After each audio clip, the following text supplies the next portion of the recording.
You gaze towards the gate, and you know that beyond it lies the village, and beyond the village, a little river, and beyond the river, the world. I wonder what it's like. Hello. This is Taina's cursed legacy. That, I'm assuming, is Taina. She is just... Hi. Fields. Sky. Grass. Wheat. It is ours. It is mine mostly, because I'm Taina and you are not. Alright. Mouse time. Put some mouse it up. New stuff. We're gonna be a lot of talking, so let me wet my whistle. There are the... Oh, no, I'm missing stuff. Hang on. Go. Start again. Start over. Mulligan. All right. There are people. Simply people. There are the uncanny, truly uncanny. And there are others, neither one thing or the other. They can do many things, heal, create goodness, and serve the new gods. Or simply brood over themselves, praying to the old gods. With a single glance, they can maim.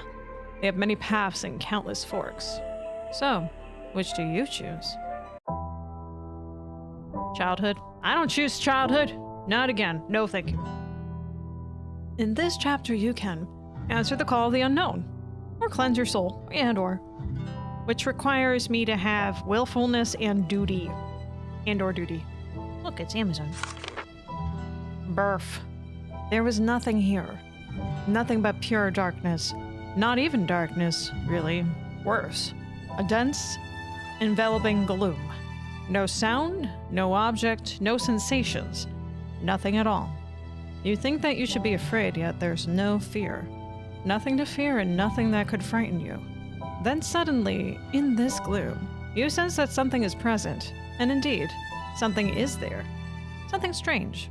Something both old and new. Something... What? A face, a breath, body, thoughts. Well, thoughts are always going to be pervasive. How about we have a face? This face. Ooh, we get to see what it is first. Hang on, face. This face, you know for sure. The face that gazes at you from the darkness. A face that could have been your own. Yeah, let's just do that. It is exactly face. Face. You may not yet know the word for it, but you know the feeling. You know it well. You understand it. Suddenly the darkness trembles around you. It contracts. It stretches. It pulses. And then light, a brilliant white that fills everything around, saturating it completely. You hear screams, voices, a multitude of scents assault your nostrils, and you yourself scream. And that scream is your very first in your life, but not your last. I get an extra day. Cool. And I still have childhood. First steps. You were born in a small hovel, a crooked, dark hut located not far from the churchyard. Churchyard? Oh, dictionary. Get to learn what churchyard is. An old burial ground, often associated with a church. Cool. We have relationships. We have a mother, and we have a grandmother. Both strict and kind, she strives to help everyone and cares for you. She is very indifferent to us. You would think that we would start on a good foot with both mom and grandma, but I guess not. Reclusive, taciturn woman. She rarely speaks with you, and hardly with anyone at all. We got nothing else going on here? Okay, cool. All right. Oh, go back. All right. Wait, no, that's me? I'm Taina. We're 1 year old. We have a 3 strength. Yeah, I have a strong baby. We get an extra day, I'm guessing, of life. That's cool. Yes. So we were... The churchyard, we're talking about that. Yeah, so yet despite this whole thing about churchyards, your home was frequently visited by guests of all kind, both locals and newcomers. They arrived carrying with them the scents of the forest, the village, sawdust, and fragrances of both spring and autumn. And they also brought gifts. Cheese, yes please, you are welcome. Butter, bread, yes, with the butter, salt, and the like. Grandma accepted it all, and in return, she would offer various kinds of water in beautiful little vials. Water, huh? You don't really know what it is, and for now, you're not interested. there's so much else around. Big things. Beautiful new things. New things, even, that aren't as beautiful. You long to touch everything, to smell everything, to taste everything. But maybe not the wood on the floor there. Grandma was standing there a little long with the guy with the cheese, and he was smelly. Grandma laughs as you crawl across the wooden floor. You already know how to tell her apart. The smiling one, with soft hands, who smells of grass and porridge. And you can tell your mother apart too. She's the complete opposite of Grandma. Cold, distant. She hardly ever looks at you, yet you're still drawn to her. After all, she's your mom. No one else lives with you. Only people sometimes come. And that's it. People come, they go, and they come some more. At some point, watching the adults, you two begin to long to walk on two legs. Grandma has already taught you to stand up straight, and sometimes you even manage not to fall. Even now in your little hut, which though small, seems enormous to you, you clumsily rise onto your feet, swaying. It's like I am after having a drinking night. You glance around. Grandma sits by the stove, embroidering and softly humming something to herself. Mother lies on a bench by the door, her eyes unblinking as they stare at the ceiling. It seems Grandma has noticed you. She has set aside her sewing and is calling over to you. Her voice is gentle, and her eyes seem to be laughing. You turn back towards your mother. She lies motionless. Good mother. Well, Grandma's calling to us. Let's go to Grandma. She's being nice. Of course you head to Grandma. Walking on two legs is completely unfamiliar, and you sway from side to side, but you go still, murmuring something under your breath. Grandma clamps her hands, calling you over. Finally, you reach your destination, nearly falling, but she catches you and seats you on her lap. Who do we have here? She tickles you, and you laugh, feeling truly happy. I got a duty and an empathy. Yay! I have emotions. That's good. Babies should have some emotions. The unexpected guest. Summer. The second summer of your life, and now you can wander in the yard. The yard is even more fascinating than the house. Here, for instance, chickens roam about with robotic legs. Grandma is rinsing laundry in a wooden basin. Somewhere, a cow is mooing. You gaze towards the gate, and you know that beyond it lies the village. And beyond the village, a little river. And beyond the river, the world. I wonder what it's like. Suddenly, you see a black shadow darting towards you from the fence. Startled, you collapse onto the ground. Fortunately, it is soft. The ground, not the shadow. We don't know about that yet. The shadow turns out to be a creature, now very close to you. It's about the size of a chicken, but you've never seen anything like it. The creature has pointed ears, whiskers, and large green eyes. Then it suddenly, slowly slows down, creeping towards you. For what purpose? And then you hear a shout from Grandma on the porch. Shoo! Get out of here! The little creature ignores her. Grandma. Taina! Don't touch Kitty! Kitty? Is that the creature's name? You wonder, watching it with interest. Grandma's already rushing over to you, but you still have a couple of moments. What do? Chase it away? Distract it? Pet it? Or do nothing? Grandma said do not touch anything. And so you do. Creature doesn't seem dangerous. But we should trust Grandma, though. Grandma knows good stuff. I mean, I would want to pet the cat myself. But I trust my grandma in this situation. Distract. The creature is captivated by you and might do something before Grandma gets here. Perhaps you try to divert its attention away from you. Let's do distract. Yeah, distract. You're afraid to attack it, and you're too scared to touch it. Then a strange thought comes to you on its own, and you pick up a small pebble and throw it. No, not at Kitty, but just near you. You'd love to throw it farther, of course, but you haven't learned how. And that did the trick. The beast immediately turned towards the pebble, sniffing it, and lost all interest in you. At last, Grandma finally runs over to you and scoops you up in her arms.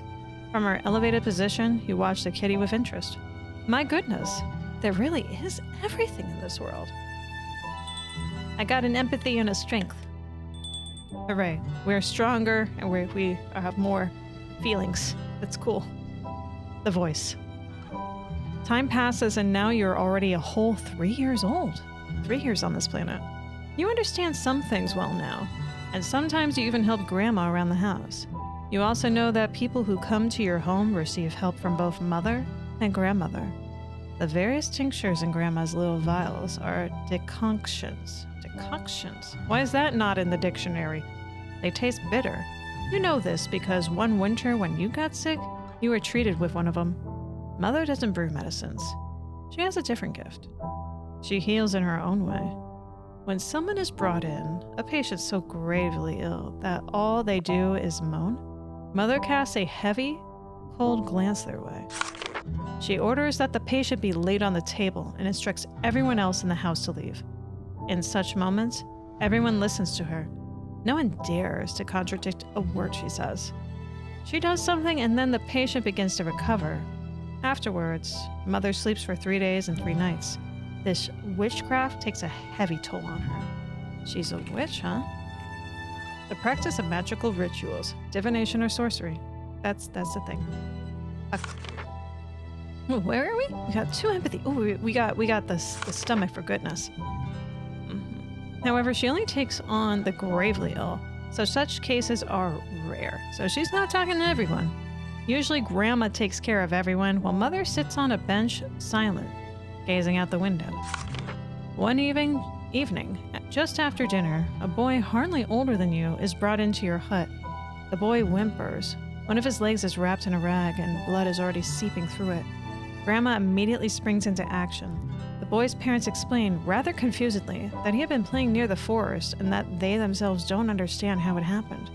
They turned away for a moment, and then a terrible scream was heard. And then... Mother frowned and turned away from the noise facing the wall. You watch the adults with your mouth agape, and then suddenly you hear a voice. Yes, foolish little boy. Looks like you stumbled upon a drevika. Wait, what's that? A spirit in the Slavic folklore, known for its eerie screams. So he ran into the screamy thing, like a banshee. Kind of. In your forest, all sorts of unclean creatures roam. Just take a look. Your grandma's eyes, just take a look. Is this? Hang on, where's the quote end for this? Oh, it's the whole thing. Oh, okay. Just take a look. Your grandma's eyesight has grown so weak. She's not giving you the right tincture. You need a different one. She gives you a clear tincture, but what you really need is a red one. Red as blood, yes. Like blood. This voice both frightens and mesmerizes you. You gaze at the little vials, and then you realize, no. You can literally feel that the voice is right. She's giving you the wrong tincture. But red isn't the right one. It needs to be blue. Blue like the sky on a clear June day. You have very little time. What you do? Listen to the voice, do nothing.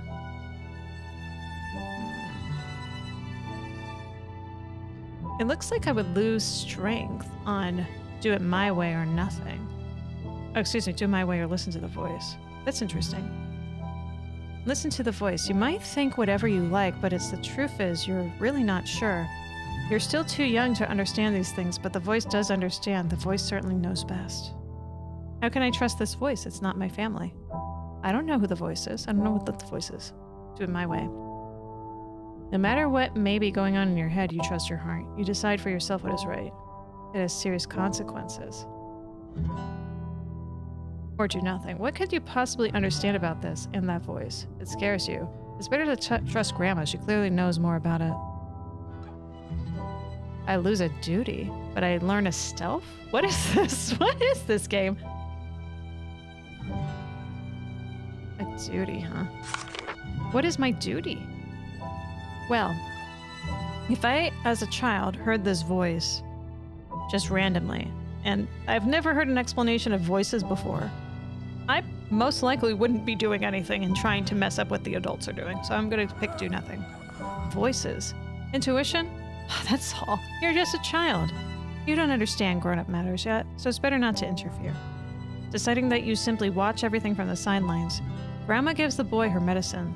The boy howls, and Grandma says that now only the gods can help him. The voice, they won't help. Neither the old nor the new. Death will claim him on the third day. It's a pity you didn't intervene. You could have played with fate. But that's all right. You'll have your chance to play again and again. If your strength is greater than hers, any magic you cast will pass without consequences. But if it's less, well, blame yourself. And conserve your strength. Strength is important. Remember that once and for all. I got a stealth. Oh, whoa, whoa, whoa. Slowing down here. Disappearance. The voice you heard is the voice of one of the gods. That's what Grandma says. The voice comes not to everyone, only to those who know how to heal, or something else. Grandma explains that you must not tell anyone about it, nor should you listen to the voice. It's an ancient voice. Dangerous. Another year passes like this. You become more and more confident on your feet, and you also begin to speak. You have so much energy. You love all kinds of games, lots of games, Parcheesi perhaps. The voice in your head hardly makes itself known anymore, and you're perfectly happy about that. One summer night, you suddenly wake up, without knowing why, and see your mother. Her face in the darkness appears completely white. She's not asleep. She rises and seems to be heading for the door leading outside. You call to her in a whisper. After that, she jumps, as if she were a thief. Taina, why aren't you sleeping? It's late. She speaks so quietly, said so calmly, as so as not to wake Grandma. You tell your mother that you've woken up and ask where she's going. She's getting cigarettes. Worried, she bites her lip. She casts a quick glance at the door and then at Grandma, and finally comes over to you. You know how to keep a secret, don't you? Yes? I'm off to see my friends at the hollow by the creek. I won't be back until the first light, but I want to leave quietly so that Grandma doesn't hear. She mustn't know that I'm leaving. Understand? If she wakes up, can you not say where I went? It'll be our little secret. Hollow, huh? What's the hollow? Oh. A small, wooded depression. Grandma, Ma, are you depressed? You sad? Your friends. Are they the dead? You're gonna go join the dead. Friends. Mama? Lonely. You're not, seriously. You and your mom never had any secrets before. Even though you don't understand why you shouldn't tell Grandma something, you want your mom to be proud of you. Your mother smiles, tousles your hair, and then hurries away. Remember, our secret. You lie down again, pull the sheets over yourself, and wonder who your mother's friends might be. You used to think your mom didn't have any friends at all. But look at that. With these thoughts, drift off to sleep. A distant rooster's crow seems too early for you, yet you immediately jump off the bench. Grandma is stirring on the stove. It seems she'll be awake very soon. Wait, okay. She's stirring on the stove. What do you mean she's sleeping on the stove? I thought she must have a pot and I've been asleep for a while. No, she's stirring on the stove. Okay, Grandma. That's a weird place to sleep, but sure. You turn towards the door. Mother is still not here. Ominous premonitions squeeze everything within your cold, slippery hand. You feel panic creeping up in your throat. But Mama promised she'd be back at first light. What if something happened? Behind you, Grandma is already creaking awake. Soon she'll notice Mama's absence and ask you, what will you say? Well, I love my mother, and I love my grandmother. Do I have loyalty more to one than the other in this situation? Mother doesn't have very much empathy, and she was not able to meet her commitment of coming back at first light. Light has came and is still here, and she is not here. Something must have happened to her, and I have some gut thing telling me something's happening. So I shouldn't lie. That tells me something, because this might hurt her. But at the same time, we made a promise to her mother. Perhaps we should go search for her? That might be best. After all, I promised to keep quiet for think of something. Tell the truth. Duty and grandma relationship 1. Search for mother. Stealth, empathy, -1 strength. You're worried about your mother, but the promise you made is unbreakable. It is your only option. I would lose a strength. Where am I with strength? I'm at 4. I'm gonna do it. Search for mother. You promised your mother to keep silent, and you must never break your word. Words are important. That's why they form sentences. If your mama is in trouble. On the other hand, you can go search for her yourself. Squinting, you try to remember where she went. It seems she headed to the nook by the creek. You have a rough idea of where that is. You've been there a couple times with Grandma. Finally, resolute, you lie to Grandma saying that you're off to feed the chickens. I lied to my grandma. Oh, that's not good. The yard greets you with a refreshing summer coolness. You pass by the chicken coop and dash with all of your might towards the old, leaning gates. Beyond them lies an entire world. You live on a little hill. Just a bit lower and straight ahead is the village. Grandma has taken you there a couple of times when something needed to be brought at the shop.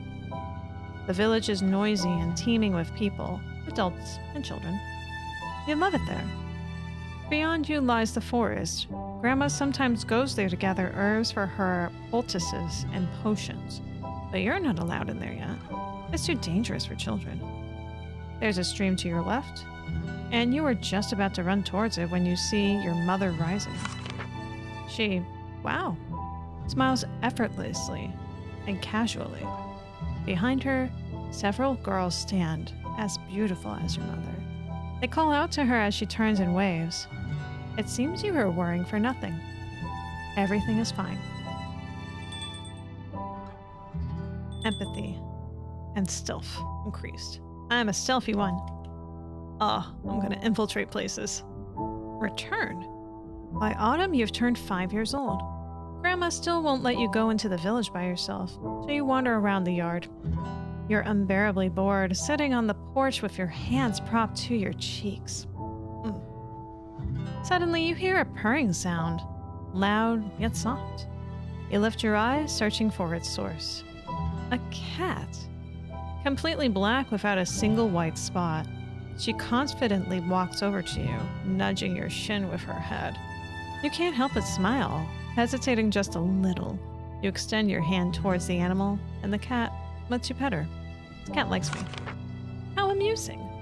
Maybe she's begging for food? The cat gazes at you with big green eyes, and it seems as if it's speaking to you without words. It trusts you. It chose you, even if you can't recall when. And if you want to take it home with you, and you want to take it home with you, actually, not if. There's no ifs here. You flinch involuntarily and turn towards the door. Grandma would never let you. She is sharply opposed to cats. Yet this time, you feel you might be able to stand your ground. Yeah, 5-year-old me. What's this? Oh, I can't do this one. I must have a willfulness of 2 in order to keep it. What's my willfulness? I got nothing. Cool, great me. Could still fit. But no, we're gonna have to refuse the cat. No matter how much you'd like to, you simply can't bypass the prohibition. Relation to my mother goes down. What? Duty +1. You sigh. Grandma would never let you take her, and you're still too little to decide for yourself. Obeying Grandma is your duty. With a heavy heart, you tell the cat to go away, and you stagger back to the hut. You no longer want to be outside. The single room in your house now seems, for some reason, sad and gray to you. Grandma is bustling at the stove while Mother, as always, gazes out the window. She's grumpier than usual in the autumn and winter. For a while, they don't notice you. You look down, recalling how soft the cat's fur was. Tears involuntarily well up in your eyes. Suddenly, Mother turns to you, studying you with a long, attentive gaze. You feel it, even with your head bowed. Mother never used to look at you like this before. Why did you turn down the gift that was given to you? You look up in confusion. A gift from fate was meant for you. Why didn't you take it? Though through tears, you stumble over your words, trying to explain that you meant to do the right thing. Finally, Grandma takes notice of what's going on. Has that cat come again? Taina, I hope you didn't let her in. Oh, little one, you don't need that kind of fade, the black one. And what kind do you need? Like yours, perhaps? You're surprised for the first time in your life, but you realize that your mother doesn't particularly favor Grandma. But why? Well, Taina will choose her own fate when she grows up, but for now... So they don't like each other, Mom and Grandmother. She smiles at you warmly, sincerely, and you immediately start to feel better. Come on, let's eat some flatbreads. I baked you a whole stack. Mother grimaces and turns back to the window. You feel a little awkward, but the first flatbreads and Grandma's praise quickly washed away any unpleasant feelings. In the end, you did the right thing. You listen to the adults. Oh, Mom, I'm sorry. I'm trying to do the right thing, Mom. Oh, I got older.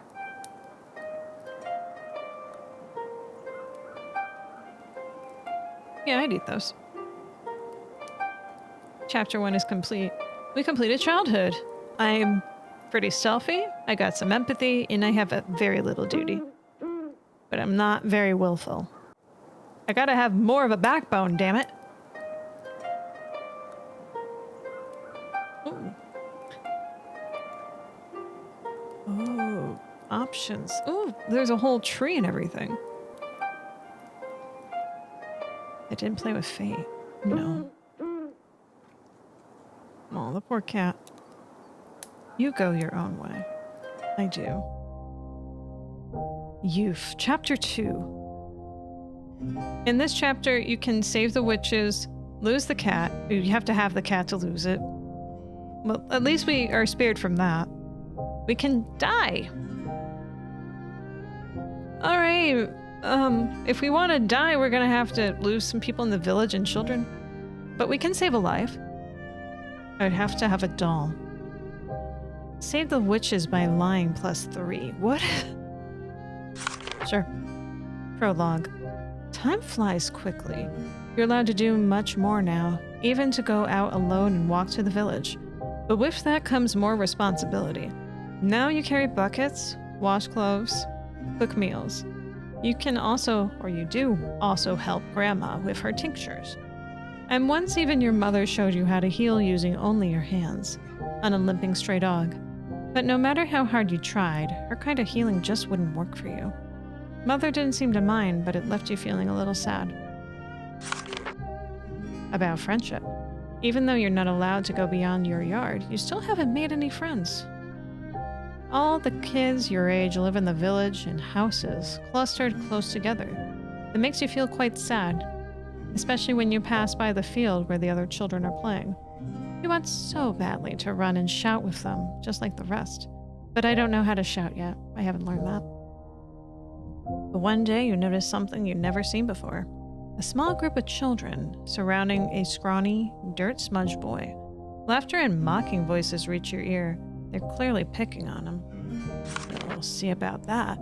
Then another boy steps forward. This one clearly from a wealthier family. Strikingly handsome with fair hair and long feathery lashes, which are bought. But those blue eyes of his now gleam with something cruel. He steps up to the grimy boy and shoves him in the chest. The boy falls into the mud, and the fair-haired one laughs, joined by the rest of the children. Mr. Moneybags? Oh, what, can't fight? What do I need? I need to be willful. Oh, I need to be willful. Oh. I want to scare them off? Relationship with Zod. I want to comfort him. When it's all over, he'll surely need a kind word. Stay out of it.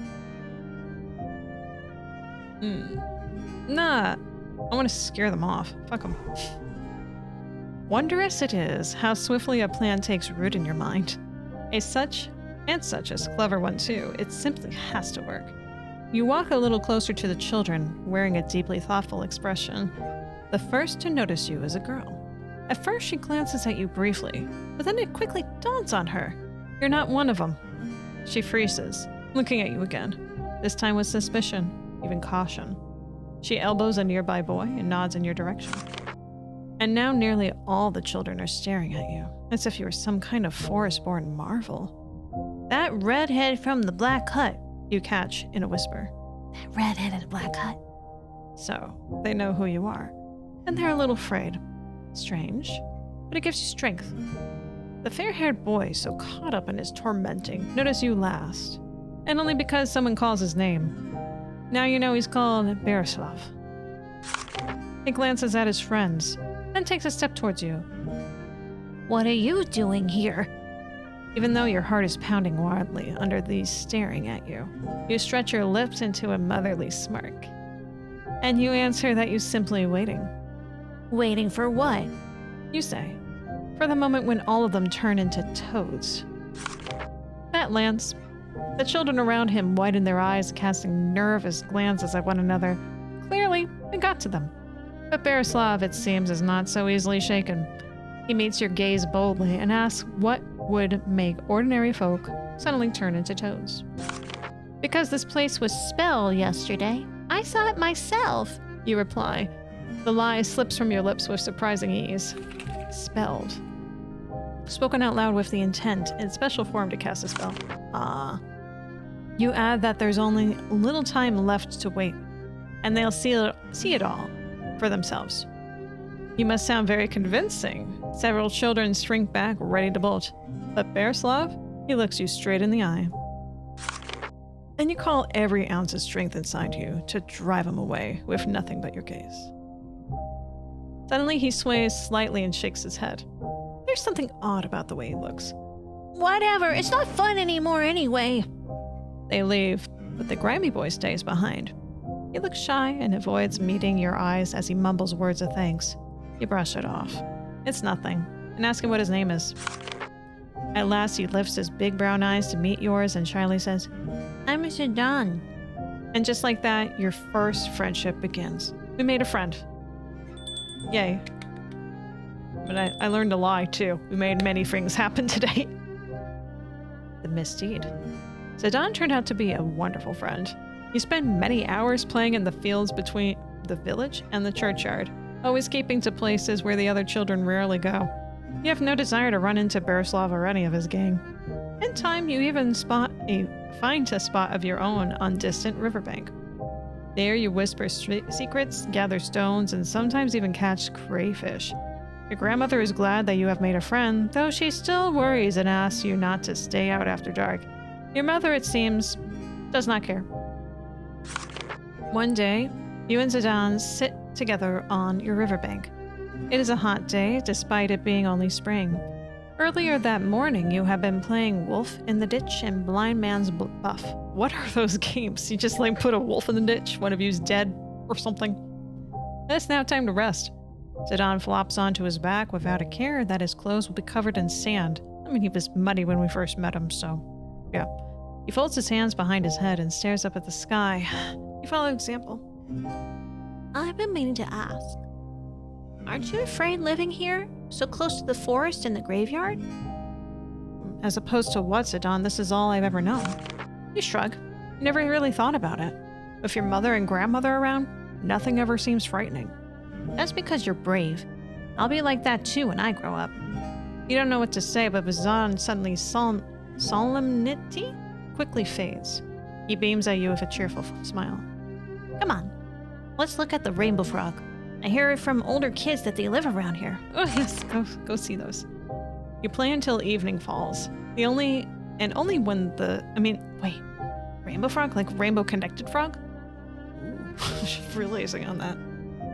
You play until evening falls, and only when the sky grows dark and the grass fades into shadow do you remember that your grandmother told you to be home before nightfall. Hastily saying goodbye to your friend, you race back to your hut. Your grandmother is already waiting for you at the threshold, arms crossed, watching you with an unusually stern look. Under her gaze, you feel much smaller than you are really. Trouble is clearly waiting for you. Grandma? Oh no. Accept the punishment. Humility, anger +1. Ask for forgiveness. I need to have more empathy. What happened to my empathy? My empathy's not showing anymore. What do you mean it's not here? Oh no. Lie, humility, love. in anger. I got none of those. Make up an excuse. I could argue, but I'd need to be willful, which again I'm not. No will. No way. There's nothing left but to endure it. Honestly, I think it's better just to be truthful and accept the consequences of my own actions. Accept the punishment. You stand in silence, head bowed, as your grandmother scolds you. You make no excuses, invent no stories. You simply listen as she speaks of her disappointment. Suddenly, a fierce sting of resentment burns in your heart. The Don can come and go as he pleases, and no one scolds him. Why is it different for you? But you dare not ask.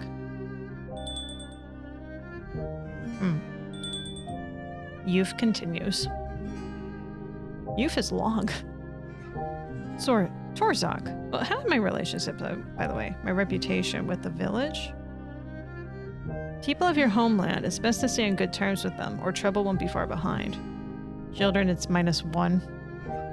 Shooty. Shooty? Maybe I shouldn't have read this already. You know they come in many forms, but at the same time, you almost know nothing about them.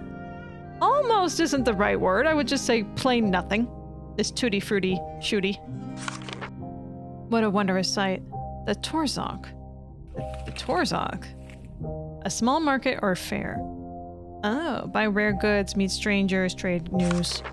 Trade strangers. Wait, there was a second one on that page. Hang on. What was the other word? Score more quills. Skull more rocks. Skos. They're skos.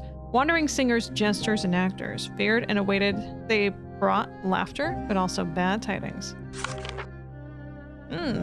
People spoke of it long before it began. They prepared for it, mending their finest clothes, baking loaves and gingerbread. Rumor had it that this year even wandering skos would come. Those who perform at great festivals in the city. You and Zidane could hardly wait to see it with all your own eyes. The past few days you talked of nothing else. At last, the long-awaited day arrived. Your grandmother put on her finest kerchief, and even your mother seemed a little excited. She probably just went like... just a hair. Just like the slightest there. Or like one of these. I'm excited. I'm very excited. When you came down to the village, the air was already filled with a bustle of celebration. Laughter and shouting echoed all around, and here and there you could hear the calls of merchant folks. Hey, good folks! Who wants the sturdy wooden spoons, deep and strong, and brighter kerchiefs, straight from the capital? There was so much to see that your eyes could hardly take it all in, so what's wrong with taking the back street? And the smells all around. There were so many, mostly just putridus. And the people. You were certain that there had never been so many in your village. Surely many were outsiders, and there were many more, scores too. So the rumors were true. And then, hurry, come see the toys! You spot a doll. A rag doll, faceless, dressed in a tiny seraphim. Rag doll, living in the city. Her sight alone takes your breath away. You must have her. You know it. Already imagining how you'll play with her, you tug your grandmother toward the stall. But before you can reach it, another girl pushes through the crowd, and to your horror, she points at your doll. By the time you reach the stall, the cherished toy is already in her hands. What do you do? Nothing. Turn to the cat, unfortunately. We need to have a cat. Wish the girl well, requires me to be empathetic. Trick her, requires me to be willful. Skulking. But this just isn't fair. Wow, we're kind of limited, aren't we? It's not fair. You were the first to see that doll. It was almost yours. And that girl snatched it right from under your nose. There's nothing you can do about it. A wave of self-pity crashes over you, and you burst into bitter tears, you sad, sad child, watching the lucky girl walk away with the treasured toy. It's not fair. I can't go out late. I can't play with dolls. Be stupid myself. There's like ruffians. Ooh.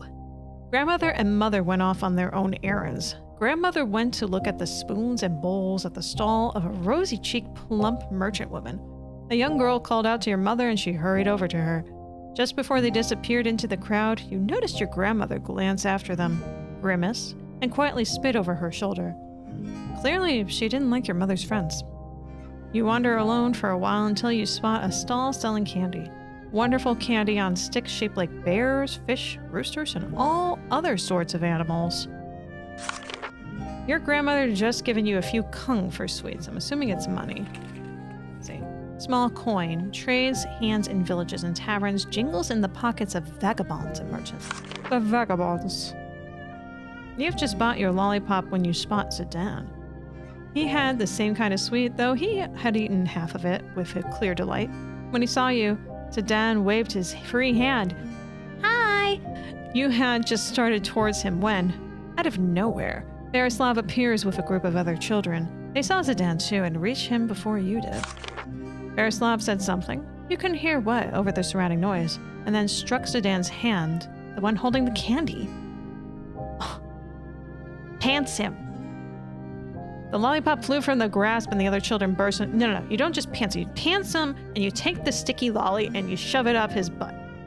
Or on his butt, like just make it so it's very inconvenient and hard to take off. Maybe lick it one more time and then stick it on there. That way he gets like some pain trying to take it off. But maybe do something else to him too while doing it. Like to restrain his hands so it makes it harder for him to take it off, Something. There's two of you. You can make it work. The lollipop flew from his grasp, and the other children burst into mocking laughter. Berislav looked at you and smiled, giving a vague tilt of his head as if inviting you to join in the fun. Give him your lollipop. What? I can't do that because I don't have any will? That's so stupid. Laugh at the others.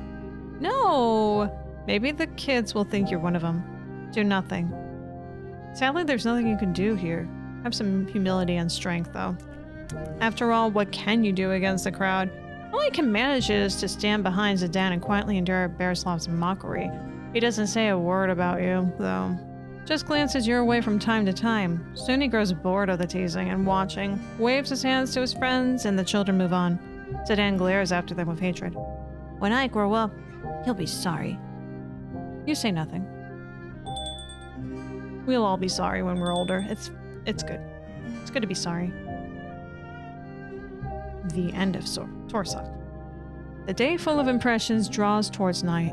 Everything around you is inevitably growing darker, but that only makes it more exciting. Lanterns and torches begin to glow.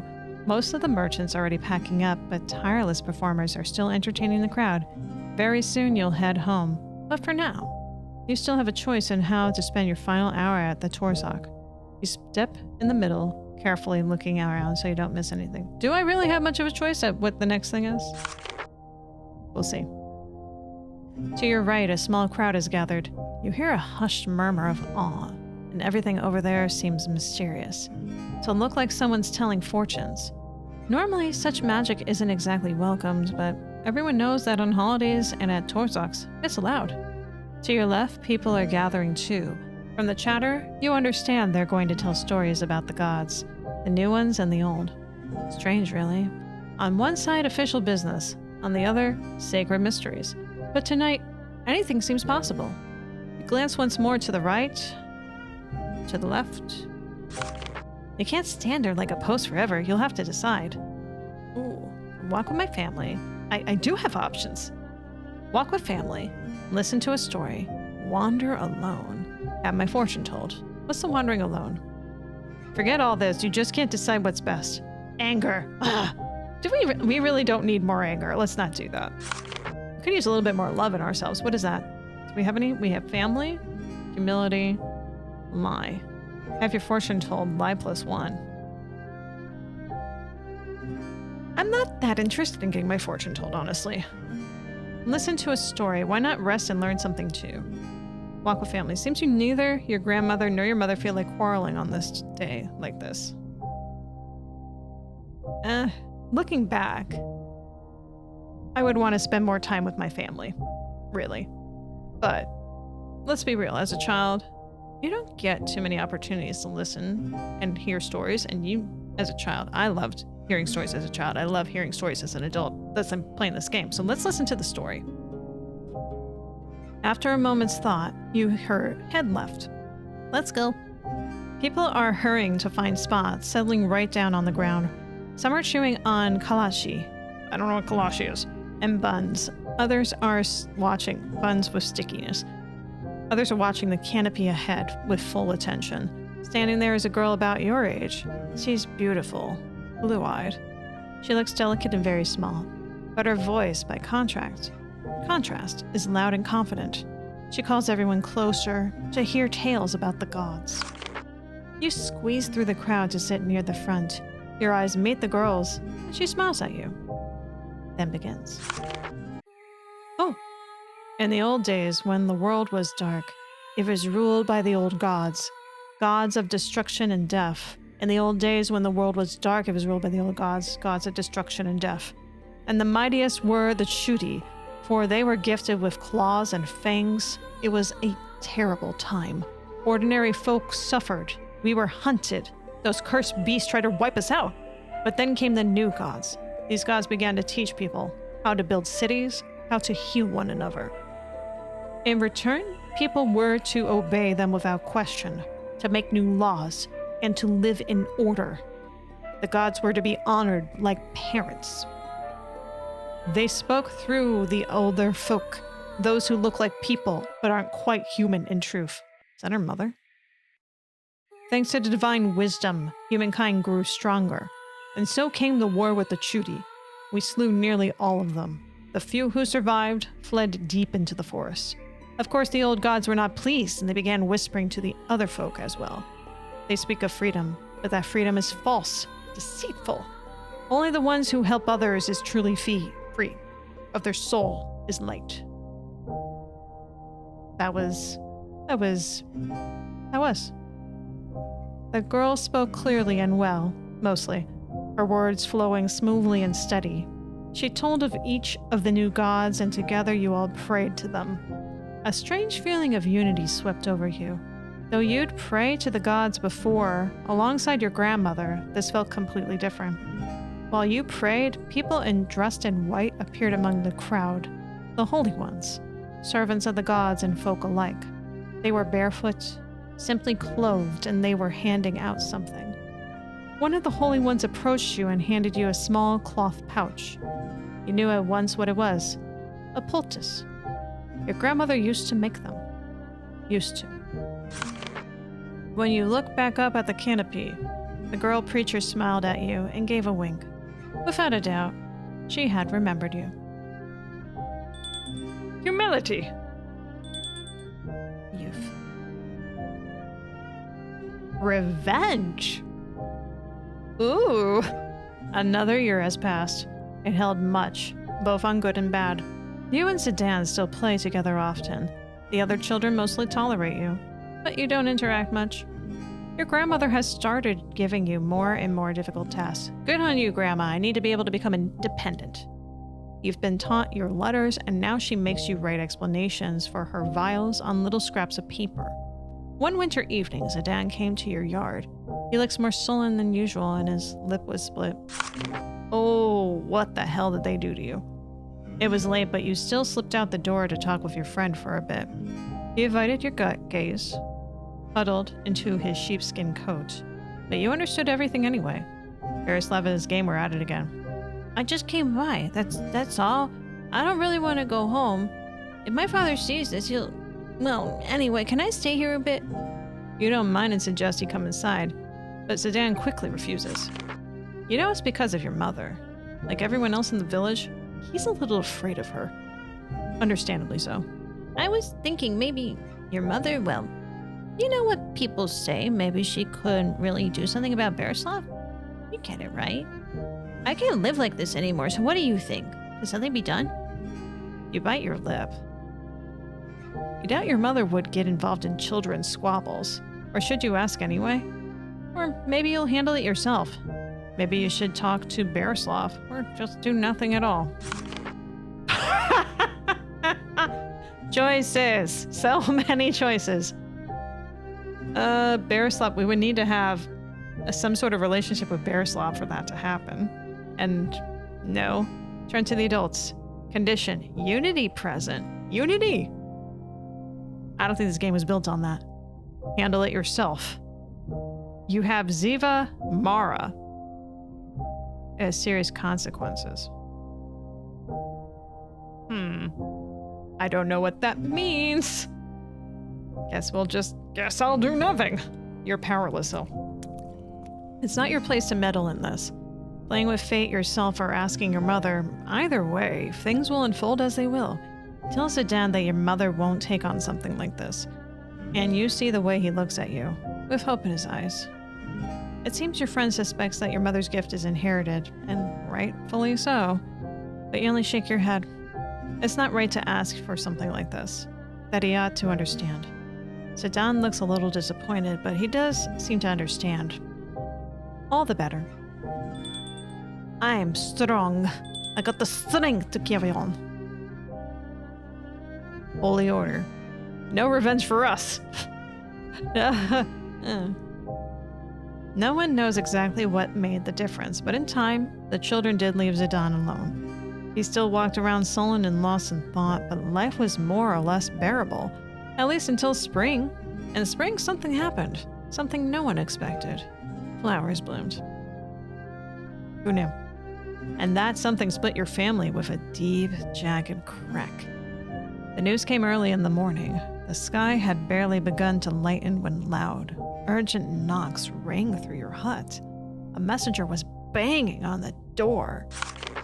Turned out to be a woman. Beautiful, sharp-cheeked. Though at this moment she looked more like a madwoman. The moment the door opened, the stranger rushed straight to your mother. Still half asleep, you have no idea what's going on. One thing is clear. Something bad has happened. Your mother turns pale, and your grandmother lets out a quiet gasp from the corner. You look around, trying in vain to get the adults to tell you what's going on. At last, the stranger grabs your mother by hand and pulls her out of the hut, leaving you and your grandmother alone. You find out what happened a little later. Strangers had come to your land. You understood that moment you and your grandmother stepped outside. In the field where Borislav and the other children used to play, tents have appeared overnight. Like cloths embroidered with the suns fluttered on wooden stakes. Your grandmother gasped again and quietly said, "The Holy Order." You had never heard of such an order in your life, but your grandmother ignored all your questions. And so you entered the village, heading towards the square. Even from a distance, you saw tall, grim-looking men in white cloaks. On their chainmails, too, the image of a red sun stood out. The men watched you with stern gazes that made you uneasy, even though you hadn't done anything wrong. Despite the early hour, the village was already crowded. The mood was mixed. Some looked frightened, others the opposite. Happy. Borislav ran past you with a group of children, and he at least looked thrilled. Borislav, "Witches! The Holy Order caught witches!" He turned back. Oh, I see the problem now. He turned back, not the least bit fazed by your grandmother, waved. "Come on, let's go watch. Everyone's already gathering." And then he ran off ahead. Just then, people in long white robes approached your grandmother, and among them you saw the very same girl who had preached at the Torsak last summer. She was preaching, and she's with this order? She looked excited too, and kept glancing over her shoulder. The adults spoke for a moment, and then your grandmother turned to you. "Oh, what is happening? Tainochka, how could they dare doing witchcraft like that? And so close to people too. Didn't they know how it would end? Or did they hope they'd be spared? But look at how it turned out." At last you learned what was going on. The Holy Order, people who hunted witches, had used seers to catch someone in the night, and now they were preparing for an execution. They're going to execute one of Mother's friends. They say the ones caught did something terrible. Supposedly they took a life. Your grandmother, who had always used her gift only to help others, believed the Holy Order acted harshly, but necessarily so. Borislav, like some of the villagers, was thrilled that something so important was happening nearby. But then... "Taina!" You flinched and turned around at the sound of her voice. Your mother stands in the shadow of one of the houses, and beside her is the girl who told fortunes at Torsak. Your mother curls her finger, beckoning you over. "Agnoshka, stay right where you are." Your grandmother rarely speaks in such firm tone, and even more rarely does she look at your mother the way she does now, stern, even with a hint of dislike. But what should you do? What do we do? Okay. Well, we can't go to Mother. We need to be able to lie. We don't have that option. We don't lie that much. Just a little bit. Go to children. Requires being loved. We don't got that. Stay in place. You'll do as your grandmother told you. -1 on Mother, -1 on witches. +1 grandmother, +1 Selena? Who's Selena? +1 healers. Or we can run away. It's too frightening. And we get angry. You know, we might just end up working on getting angry anyway. Indifferent. Oh. But I don't want Mother to hate us. We don't need Mother hating us even more. No. Just run away. You're asking too much of a child.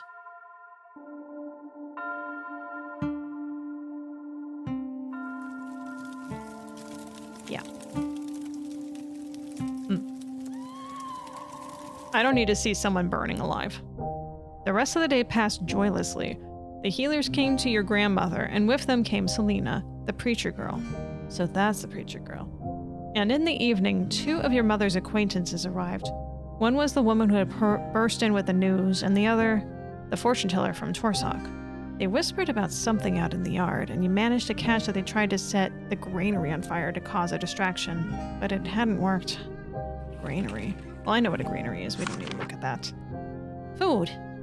You also heard that the fortune teller's name was Armina, though you never did learn the name of the other woman. Your mother returned to the house after the night had fully fallen, and it cast a heavy look at your grandmother. A look full of hatred and resentment.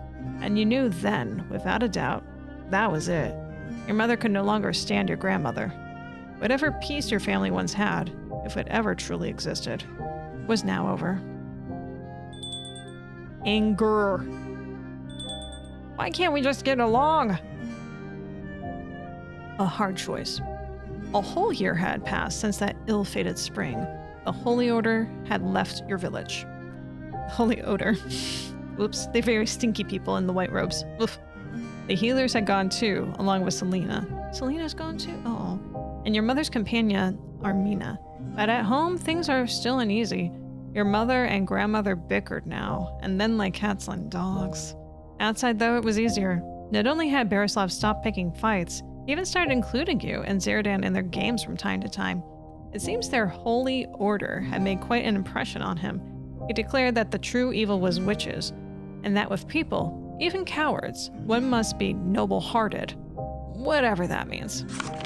Truth be told, his newfound resolve unsettled you a little, especially since it meant that you had to be much more careful now. I mean, if I am one among the witches, he might be looking for an excuse to get me in trouble. So, the older you grew, the stronger the power inside you became. You could feel it. And at night, in your dreams, you heard the voice of someone. But by morning, you never remembered what he had said. Perhaps it was because of your growing power that your grandmother decided to teach you the healer's craft. Your mother didn't like it. She would snort and leave the house every time your grandmother pulled out her notes. The notes were worn and old, all about herbs and poultices. At first, you liked the idea of learning something like that, but honestly, there was so much reading, and your grandmother's handwriting wasn't easy to make out. Then you had to memorize everything by heart. And in summer, it was the worst. When the sun was calling you to run off, swim, and play until evening. Then one warm, sunny day, you hunched over your notes. You suddenly heard a long whistle outside. The kids are calling for you. Your heart leaps in your chest. How wonderful it is to know someone's waiting for you. You glance back at your grandmother's notes, and just like that, your burst of joy fades. There's still so much you have to learn today, but I'm in summer school. I can't enjoy the summer. But then again, your grandmother is out in the shed right now, busy and not keeping an eye on you. Maybe you could sneak out. Or maybe she'd even let you go. The whistle comes again. Let's just ask Grandma. Oh, are you kidding me? Taina, you are cursed indeed. Lightly declined. Oh. Stay home. They won't understand. No one will. -1 on children. Increasing my anger. Urgh! No, there's nothing you can do here. You try to stay as quiet as possible, hoping the kids won't realize you're home. Maybe they'll think you've gone out. They know you're there. Come on. You just don't have the courage to run or turn them down outright. Well, it didn't earn you any popularity, or a good mood for that matter. Anger. My youth is almost over. So I hope this anger is going to be put to some good use. Sedan doesn't follow you around like a shadow, and catching you alone isn't all that hard. You barely have time to understand what's happening before a group of unfamiliar children drag you into someone's yard. There's not a single adult in sight, and about a dozen kids surround you, all glaring from under their brows with a grin. Redhead from the witch's hut, you're not one of us. We live in peace, we play, and you get in the way. You don't know our loss, so why meddle in our business? Now we're gonna put you on trial. The children around her nodded in agreement. You look at them, and you don't like what's happening one bit. No, you realize that all of this is also because of Zidane, because of your friendship with him. And what did the children get so riled up for him for? Just then, Borislav appears in the yard. He clearly only just found out about this trial and looks annoyed. What are you all doing? She doesn't even play our games. She's already meddled more than once, so let her answer for it. Now you must answer. I don't have enough stealth to run away. Oh, God. Are you serious? You gotta be kidding me. You gotta be kidding me. This child, this poor child that I have grown up to be is such a pussy. I can't apologize. I can't fight. I can't even run away. Although I've been running away a lot. Seems like the best option. Risk present? Risk. Oh, I wish I could run. But I'm gonna cry. What did you do to deserve this? Get rid of my strength. This isn't fair. It's not. Why do I have little options? What do you even want from you? You can't help it. Your eyes fill with tears. Your chin trembles. There's nothing you can do but stand there sniffling, with your head down. The girl who wanted to put you on trial asks you something, but you can't answer. You can only cry. In the end, Borislav decides to put a stop to it. Leave her alone already. She hangs around with the coward because she's a coward herself. Bet she's in love with him.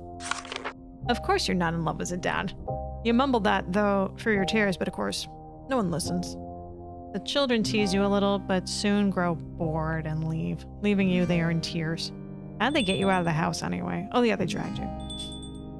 Youth. Wait, why is youth going backwards? That doesn't seem right. Dreams.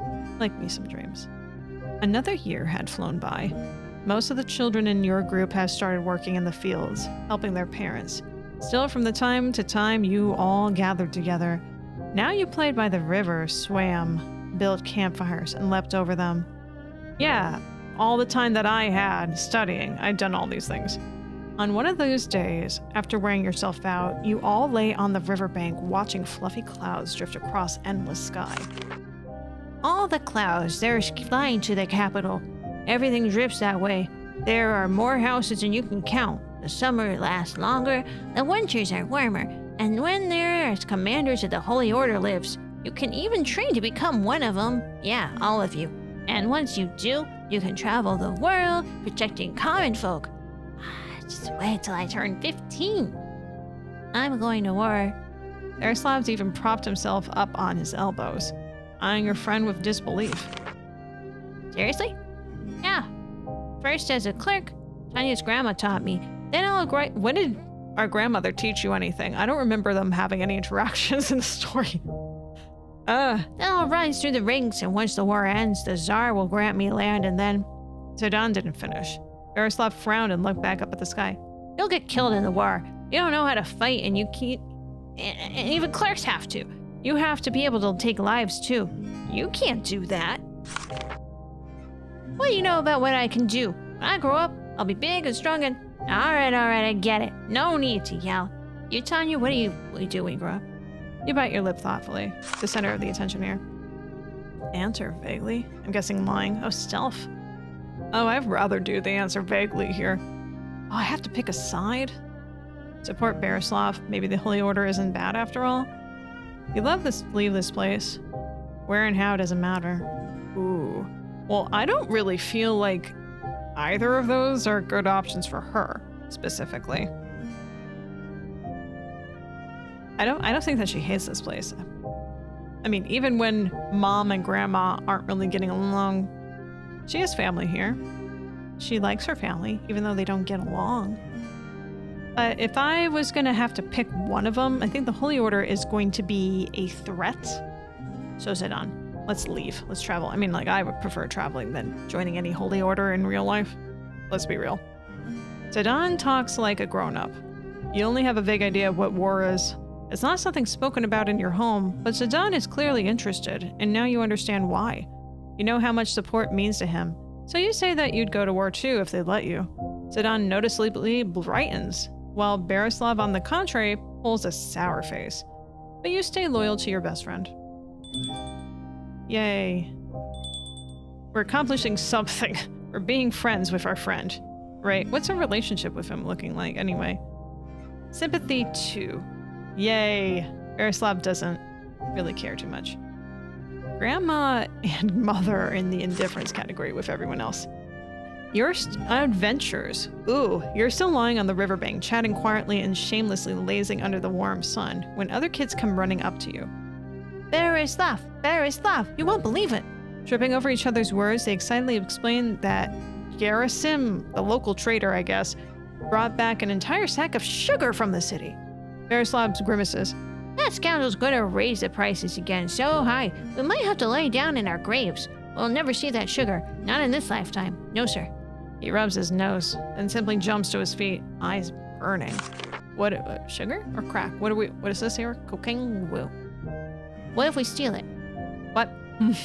Well, Jerasim's a scoundrel, right? A scoundrel. So stealing a few pieces of sugar from him, that's no sin at all, isn't that right? The kids murmur in agreement. Zidane gets to his feet too, brushing off his trousers and frowning. What if we get caught? We won't. We'll put Sky Poopa on lookout. Poopa. If anything happens, he'll whistle. That's a guy's name? Whatever. I don't know. Yeah, right. Whistle's really gonna save us. Keep dreaming. I'm not taking part of this. Borislav spits at his feet. Can't expect anything else from you. You're a coward, and coward you'll stay. Then he suddenly turns to you. Well, what about you? Are you coming with us for the sugar?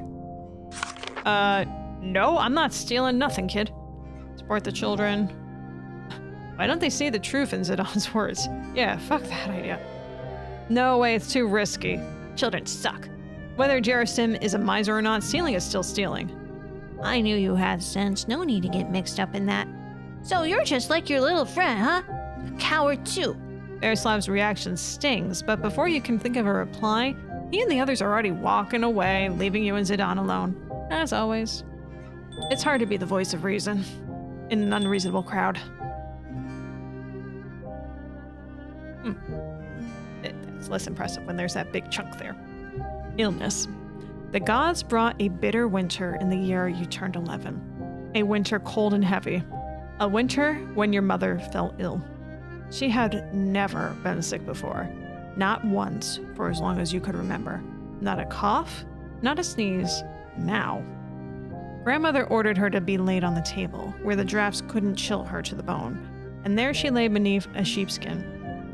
And her face looked sharp, almost waxen. Mother was delirious.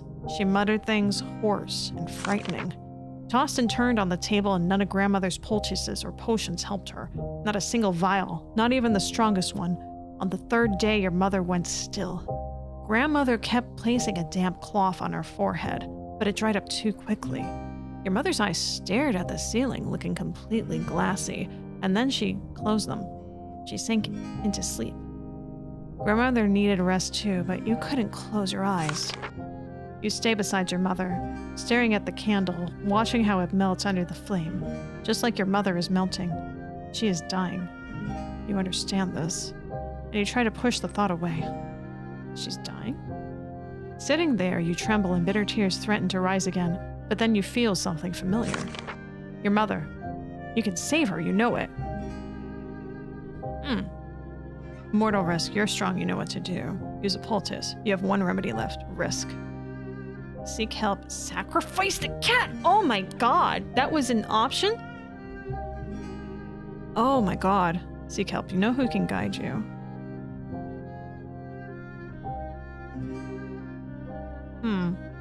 condition have poultice, which I do, use the poultice. It's an option that we have, finally. How could you forget that day? The day you first met Selena, when the white-clad preachers were handing out their poultices. Even then, when you received yours, you felt it. Something special. A power hidden deep inside. You leaped to your feet and rushed to your corner, nearly knocking over a chair on the way. Your heart beats in your chest like a wild bird as you rummage through your sack of belongings.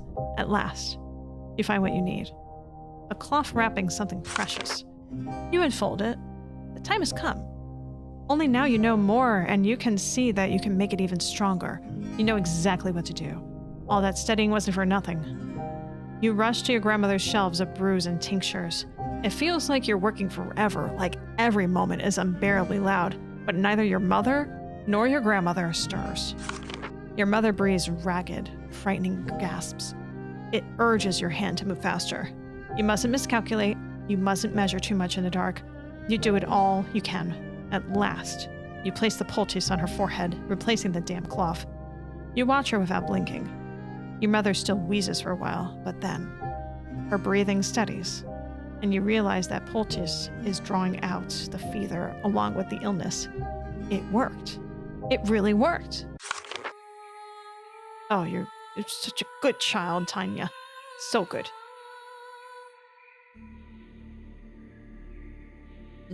Oh, what's at the door? What's happening here? Winter has come. Meeting in the forest. That night, your mother simply left. She left? She's alive and she's just leaving. She's like, I'm not dying in this cabin with this bitch. I don't want to deal with Mom. Without a note, without a warning of anyone, without waking you. She was nowhere in the village. No matter how hard you searched, winter gave way to spring, then summer, and still no word. Your mother rarely spoke, almost always stared out the window, at how empty the house became without her. It seems to you that grandmother began to breathe much easier after your mother left, but you do not wish to think about it. Lately, you've kept your distance from Zidane and Berislav as well, and so you wandered the surroundings alone. But this time, you didn't want to go to the village or the meadow. This time, you went to the forest. A pleasant coolness reigns here. Birds are singing, leaves rustle.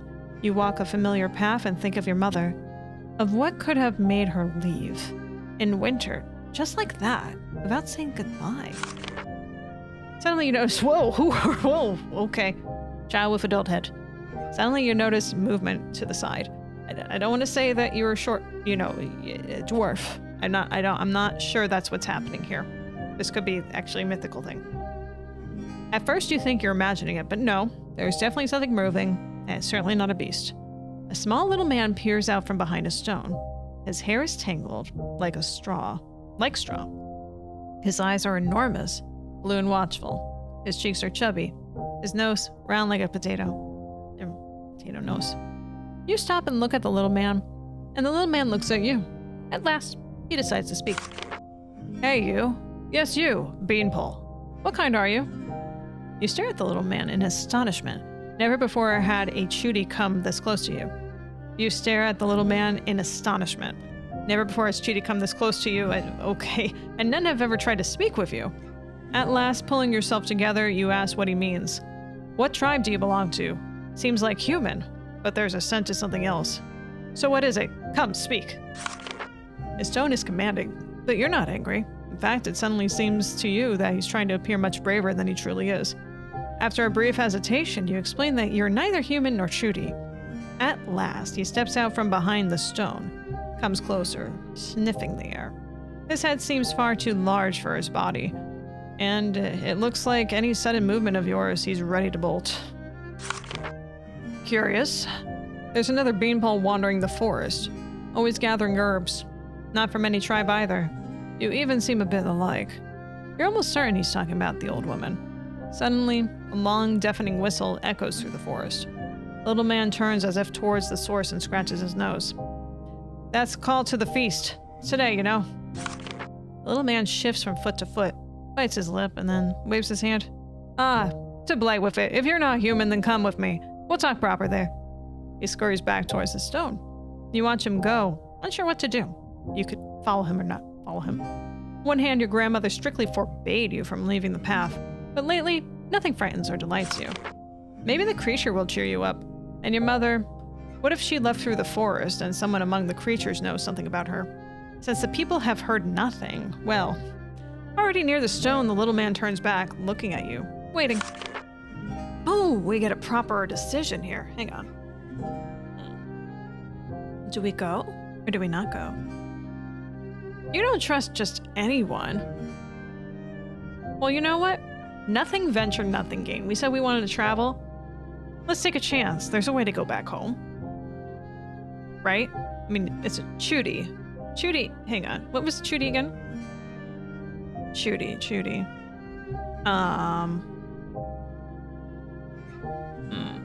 You know what? We don't know very much about them. They play the flute. What's bad with the flute? There's nothing bad with the flute. One time at band camp, we enjoyed the flute. Let's go. You never thought the forest could be so fascinating. The moment you left the path, wonders surrounded you. The plants your grandmother considered rare. Creatures watching you with curiosity from all sides. And the air. So sweet and sharp. It seems to hum with sound. Your guide puffed up with a sense of his own importance.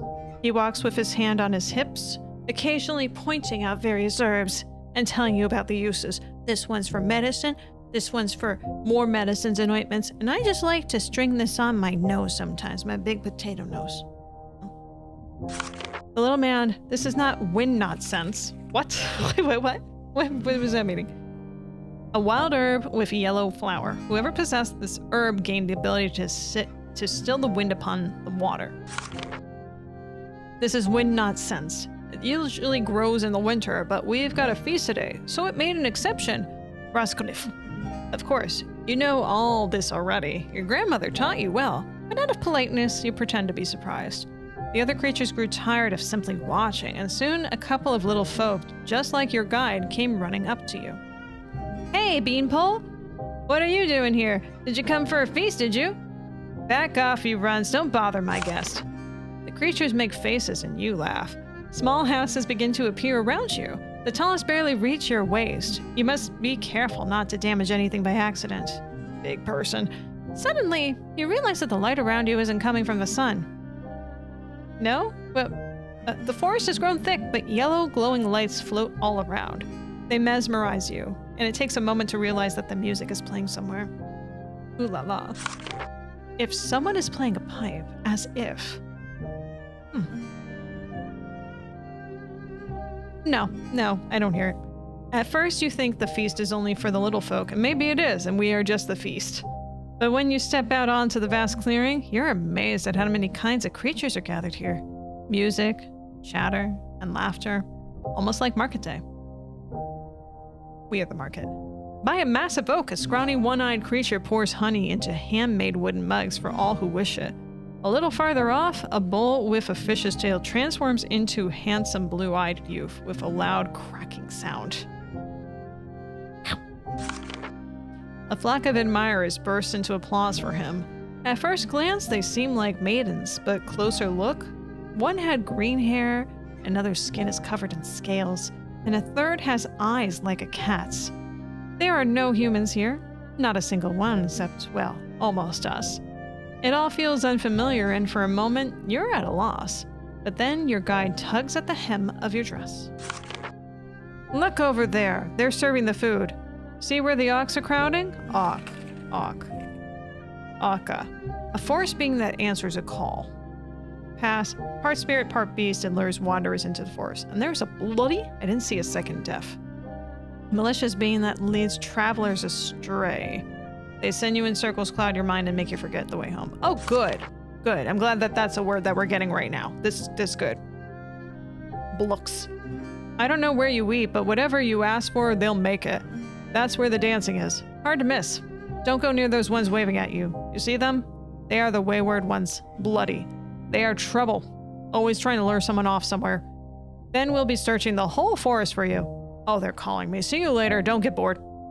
And he disappears into the crowd of his kind. At first you feel awkward and walk cautiously, trying to keep your distance from everyone, but the creatures are quite friendly towards you. Fortunately, you're not the only one here who looks human. They begin to call you the Knowing One. For the gods have gifted you with a power that belongs neither to humans nor the creatures. A pair of ox call you to dance. You're free to take all the joy the feast has to offer you, or you could simply rest with the little folk. Celebrate or rest? You know what? I think we're going to celebrate a bit. Let's do it. You hurry towards the musicians. Shooty playing the pipes. Shooty in the diamonds. Shooty in the sky with diamonds? Sure. Yeah. The tune is simple and catchy. Soon you're cheerfully dancing the steps you once saw among the villagers. Everyone around is delighted. They clap, whistle, and laugh. You're happy, truly happy for the first time in many days. You don't understand why you never ran into the forest before. It's so wonderful here, and the Trudy feels so familiar to you. No worse than people at all. You wonder, are their laws and ways so different from yours? Could you live among them? After all, you're not entirely human yourself. You begin to feel truly warm, and you hurry over to the one-eyed Liko who is pouring mead. You've never tasted the drink before, but today everything piques your curiosity. You're ready reaching out to your mug to chud when someone pulls your hand away. It's an old woman. She looks a bit mad. Her hair is dirty and tangled, her clothes stitched together roughly with thick thread. Her nose is long and hooked, but her smile is kind, and something in her eyes reminds you of your grandmother. You're still too young for this drink, child. Grow a little more and you'll be welcome to it. But for now, she looks you over from head to toe, and once again you feel awkward. Without fully understanding why, you murmur an apology. Oh, hush now, I'm not scolding you. So you're the Knowing One, eh? That's all anyone's been talking about. You live in the village, right? Do you know what time it is? Midnight is nearly upon us. Midnight? But it was just daytime. Oh, you need to get home at once. The old woman sees this and chuckles softly. Then she calls the little man who led you here and asks him to guide you back to the path. And somehow, without even noticing how, you find yourself at your doorstep. Of course, your grandmother scolds you, but from that day on, something inside you feels as if it has begun to thaw. We grew with the shooting a bit. Those are A-OK partiers. The final trial. What does this mean? Another year has passed. You had much to do. Now that you learned enough to heal, your grandmother has begun to give you real tasks. You've been helping the sick. Excellent. Real responsibility. For now, only with simple things. A runny nose, a cold, scratches. But one day, the time came again to test yourself in something far more difficult. On a summer day when many had gone to the forest to gather berries, misfortune struck. You could hear it from afar, shouts, crying, wailing, howling. So when the door to your hut flew open, you were already on your feet. Local boys carried in a girl in their arms. Pale, her eyes rolled back, foam at her mouth. But you recognized her at once, Oksana, the one who long ago at the market took the doll you had liked. Your grandmother was gone since morning, and calling for her was useless. She was in the forest. You tell them to lay Oksana on the table. Carefully, you examine her, and you see green veins on her neck, trailing down beneath her clothes. You trace their path, recalling your grandmother's notes. At the crook of her elbow, you find what you expected. A bite mark. A terrible one. Deep. It's poisoned. She's poisoned. I've heard of this. It's a forest thing. Poisonous. Takes over. They say it moves into people through a bite, but it can be tricked. Healers can transfer it into something else, I think? Maybe you've got something that could work. You nod. You read about it yourself, so you know. You know, but that's not the only way. There is another. You turn your gaze to the girl. She moans softly. What will you do? We'll do nothing. She deserves to die. Use doll. Doll is present. Ooh, if only. The very one you saw at the market. Grandmother +2 would be good. Try to heal grandmother +1. What we would need for that? Herb Mara Ziva is present. We don't... Well, risk is involved. Do nothing. There is nothing you can do. It's true, there isn't anything we can do. There is nothing to be done for this girl. She stole my doll. Showing would only waste what strength you have. You tell them to take her away and are met with murmurs of disapproval. As if it was you who poisoned her. But no matter how the crowd presses, you remain firm. You won't deal with a shud. Not yet. You're not ready for that, and your grandmother won't return until evening. Still grumbling, cursing under your breath, the crowd takes its gun and leaves. The whole day you're beside yourself. Pacing the hut back and forth, black with anger, at the world, at the people, at the chud, and at your mother. By evening, your grandmother returns. She looks at you differently now. Like one looks at an enemy. So, she knows. Of course she knows. No doubt that's all the village is whispering about by now. You really are just like your mother. But it's not a compliment. And you understand all too well.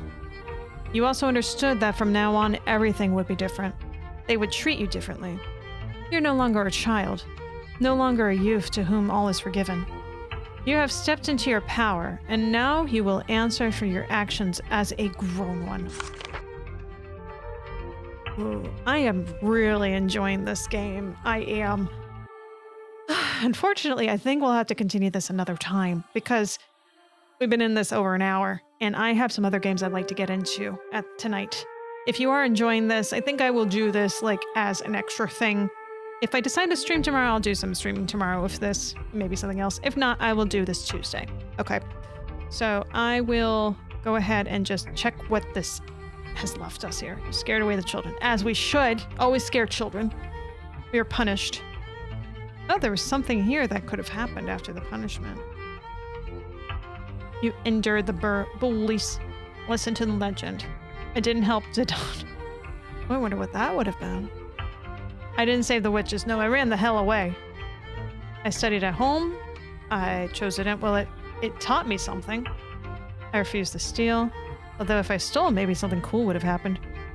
We tried to heal with herbs, and we did. We just had a feast.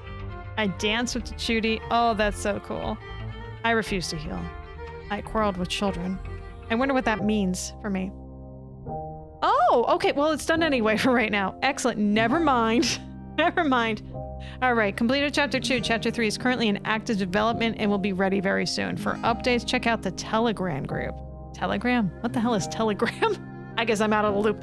Anyway, so this was really good. I enjoyed this very much. Special thanks to this developer's mother, Maritza, and all these other people. And to me. Thank me. This is Taina's Cursed Legacy. This is free. It's free. And you can see there's many other paths that you can play. A lot of replayability. Go check it out if you like narratives, all right?